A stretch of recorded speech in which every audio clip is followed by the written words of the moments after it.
In the mystical land of Quandary, where the sun often lost its way and the moon looked like it was winking, a dire announcement echoed through the village square. Snow in mid-July wasn't just a miracle but a portent of an eternal winter, unless the villagers could crack a legendary riddle. The eternal blizzard's source? A whimsical 500-year-old dragon named Sir Flabbergast who wore spectacles and collected riddles like grandmothers collected knitting patterns. Legend had it, Sir Flabbergast resided in a cave at the very peak of Mount Puzzlemore, facing the daily dilemma of his scales shedding like autumn leaves. In the thick of it, young Hazel, Ollie, and Pip, three aspiring adventurers with more courage than sense, heeded the chilling call to action.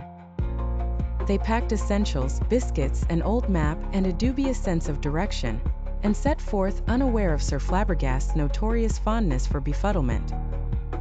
Climbing Mount Puzzlemore was no picnic, especially when it rained jelly beans.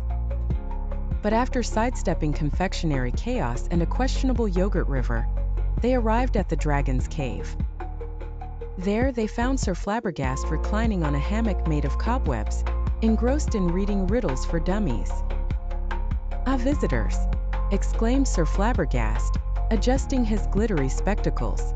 "Let me guess, you're here about the riddle?" "Yes, winter's breath is upon us and only your riddle stands in our way," declared Hazel, trying to sound heroic while still picking jelly beans from her hair. "Very well.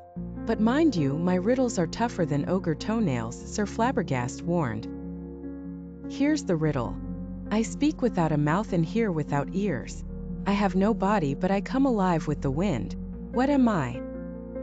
The young adventurers exchanged puzzled glances.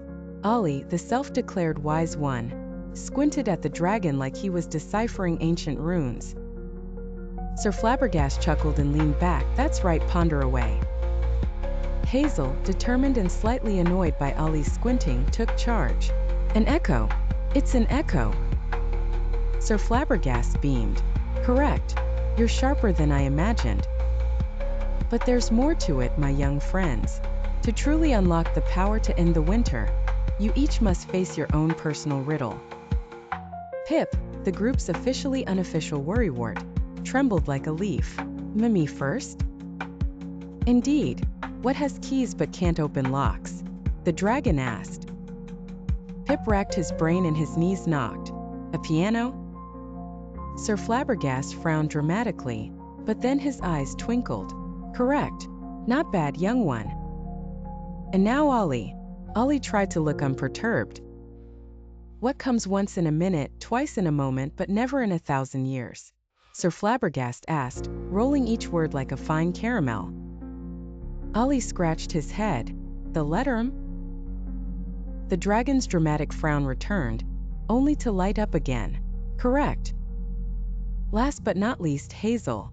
I am not alive but I can grow. I don't have lungs but I need air. I don't have a mouth but water kills me. What am I?" Hazel looked confident. "Fire." Sir Flabbergast threw his spectacles into the air in jubilation. "By the scales of my ancestors, you've done it. The eternal winter spell is broken." Winter receded like a bad haircut, and sunlight bathed Quandary again. Sir Flabbergast invited them in for tea and more riddles, proving that sometimes the journey to saving the world involves a bit of silliness, a lot of thinking, and a sprinkle of dragon charm.